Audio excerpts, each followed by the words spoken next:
Floyd Mayweather, right? He Yeah, of got paid course. 20 mil, $100 million twice to Yeah, I fight mean, Logan Paul and now Deji. the person who made actually some money on CryptoZoo is speaking. coffeezilla. Yeah. They asked him hard-hitting questions, which is a very sad episode. I mean, people labeled, especially Mike, as just like a chamcha for Logan Paul. My left stroke just went viral. Right stroke put a baby in a spiral. What's up, everyone? Welcome back to another episode of the Creator Deep Dive. And today we are talking about the OG, the gangster, the one that gives the Godfather a run for his money. Do you know who I'm talking about? Shubham, Yeah. are you part of the Low Gang? I'm not part of the Low Gang, but I'm Yet. aware of his existence. Right. So today we are talking about Logan Paul. He has come under hot waters yet again, which is surprising. I thought after Yeah, Japan, very surprising. he kind of had a really good redemption arc. But yeah, he's come into a controversy yet again. We'll talk about that. There was someone else who unearthed this controversy in a 3-4 part series and like a year's worth of research. I feel like arguably opening up an entirely new genre of YouTubing, which we'll also talk about. But I'll give a quick overview of what's been happening. So if you've come on the internet very recently or have not seen the trending page anytime soon, Logan Paul is, well, he is one of the biggest YouTubers and was at one time one of the biggest or fastest growing YouTubers on YouTube. Him and his brother Jake Paul Yeah. have had a weird journey on YouTube. They started off on Vine, which shut down. Then they moved on to Facebook and YouTube. Grew massively in, I think, 2015, 2016. Both of them were competing and they reached like 20 million subscribers in, I think, 2 years, less than 2 years. They were arguably one of the first people who started this whole rap battle, the roast thing, back and forth. And I think at the end of 2016, he went to Japan. He filmed a dead body, and then he came under hot water. Was cancelled very brutally, and over the past 4 or 5 years has had honestly a very impressive Comeback. return. Yeah. A very impressive comeback. We made a video on this on the Front Runner show also. But yeah, personally, he won me away. Yeah, of Right? course. Like I was a Logan Paul fan after his comeback. So, so he became a boxer when he returned. Oh right? yeah, that also correct. I think Correct. speaking of redemptions, there is something to physical activities and redemptions. When you are actually putting yourself out there online, people kind of admire you, no matter how much of a dick you are. But so I think it's a. I don't think it's a conscious move on his part, but becoming a boxer and taking on the professionals, I think it helped. Really, I feel like it was a conscious move Hmm. because this was right around the time when he was getting hate left, right, and center. Yeah. And I always feel like Logan or Jeff or a combination of him and his team, whatever, they are brilliant at business and marketing. So I think it was a wonderful move on their part to just turn that hate into money, like quite literally turn it into money by being, you want me to die or you want me to get hurt, just pay me and I'll do it, right? Pay me to see Absolutely. me get hurt. Yeah, and this is the thing about USA, that professional boxers and professional performers in any field, they get paid a lot. Yeah. I mean, I did not know until I heard about other boxers who are Floyd Mayweather, right? Yeah, He of got paid course. $100 million twice Yeah, to I fight mean, it's Logan just Paul and now Deji. just amazing how much they get paid. Mad amount of money. But yeah, obviously he had the whole his boxing story arc. Then I think he got injured. He got into WWE somehow. Yeah. Massively brought his influence back to WWE. He had his own action figures and all. It was insane. He did this NFT project called 99 Originals. It was a really cool idea. He took like 99 Polaroids Yeah. in like different circumstances, and they had like different stories, and he sold them for like various perks and everything. Right. But turns out that he did 2 other NFT projects before 99 Originals that no one knows about. Just because 99 Originals was so massive that it overtook all the um, like it kind of pushed everything under the blanket what he had done before that. Yeah. So it turns out he started a shitcoin called Dink Doink. I don't even know what it does. Yeah. It was Dink Doink, and then after that he did CryptoZoo.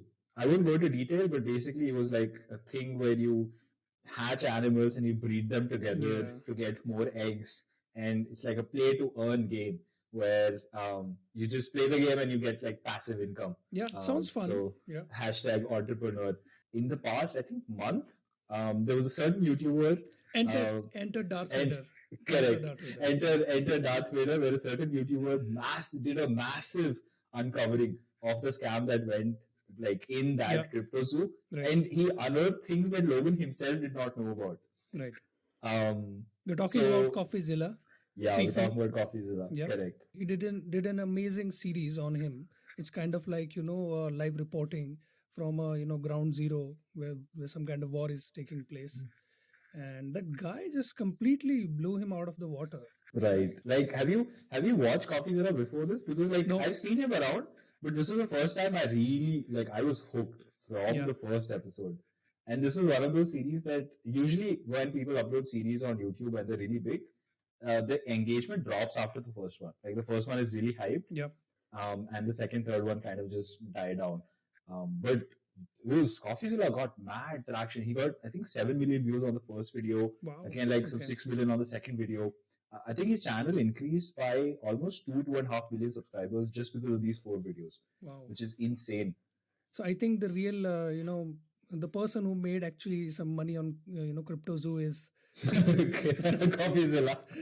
yeah. So yeah, I mean, speaking of CoffeeZilla, is kind of journalism. This new kind of journalism where you're putting yourself in the line. You're putting your skin in the game by calling someone out. It's like one-on-one thing, right? Traditional Right. media doesn't do that. If something Right. is failing in crypto, they'll just say that entire crypto thing is failing, not a particular person who's doing something. I guess it's kind of a brave journalism that is really resonating with people, and that's why they are really interested in getting to the third act of the controversy, which is like he's now apologizing to him. So I don't know what was his reaction to the apology. You can tell us. Yeah. So Logan reacted to his series in a video that got massive backlash because he was gaslighting the whole thing, right? Yeah. He was like, "I didn't do anything. I'm the victim here." I'm He was not the essentially, bad guy. Yeah. yeah, he was essentially like, "My intent was not this," And the whole argument stood on the fact that he did not earn money out of it. What basically everyone was telling him was, it doesn't matter that you didn't earn money, man. Your fans still lost money. Of Like, course. how are you not able to see that? And I think so. He did that first reaction video where he said that he would sue CoffeeZilla for defamation. Okay. And then he dedicated an entire episode of Impulsive on it, Okay. where it was essentially like people are not being fair to me. So the co-hosts, Mike and George, they asked him questions. They asked him hard-hitting questions, which is a very sad episode. I mean, people labeled, especially Mike, as just like a chamcha for Logan Paul. And every time George did ask some good questions, they just like cut it to Logan, like again calling himself the victim. But yeah, and then he redacted it. He okay. turned off comments on all of his videos that he posted after that series, and he took back that video, and then he apologized to everyone. And I think he uploaded another like a 2-minute video saying like what he'll do on his second channel. But yeah, this is an insane roller coaster 3-4 weeks. But what do you think of CoffeeZilla? You see, I guess it's genre defying first of all, because I think he reminded me of Mike Goldbridge of the United Stand, who runs a fan channel of Manchester United fans. It's like you're so involved in what you're doing, and you're trying to find a narrative. And people like Stephen from CoffeeZilla, they're really good at reporting. I'm pretty Right. sure 20 years ago he would have made it as a New Yorker journalist. He would have be working for some kind of media house. So I think he's a good example of a creator who's bringing something new to the traditional form of journalism. And I really liked it because his way of speaking is so to the point, and it's like very exciting way of delivering his news or views when he's speaking about someone. I really liked him. I'm really thankful that I discovered him Right. because I, as an interviewer, feel that I need to be listening better and listening to the content of such creators more and more. So, yeah, thanks, Logan Paul. At least we got a new creator out of this. Yeah, But surprisingly, I really like the way CoffeeZilla held everyone accountable without involving his own bias. Because I mean, clearly people don't hold Logan Paul in a very high regard yeah, of after course. all of this. Hmm. But he was still very fair to him, which is what ironically aggravated people more at Logan Paul, saying you're blaming someone that's like clearly kind of taking your side also. Like he's just not putting the blame entirely on you, and you Of are not course. able to kind of come out of your ego and recognize Yeah, it. he called his manager and couldn't reach Right. him, and they threatened on phone like we'll sue you and all. So Yeah. And like CoffeeZilla found things that Logan himself did not know. that's another Which thing, right? was That's yeah, another which thing is with so this guy. fascinating. Like research. He's so Yeah. damn good at researching. Apparently he went into the blockchain like Wow. to see, yeah, he went into the blockchain to see where the transactions were, and that's how he verified that Logan Paul and his manager had not sold any of the CryptoZoo tokens, Wow, man. which was very impressive. Blockchain is, I can't even imagine how to do that. Yeah.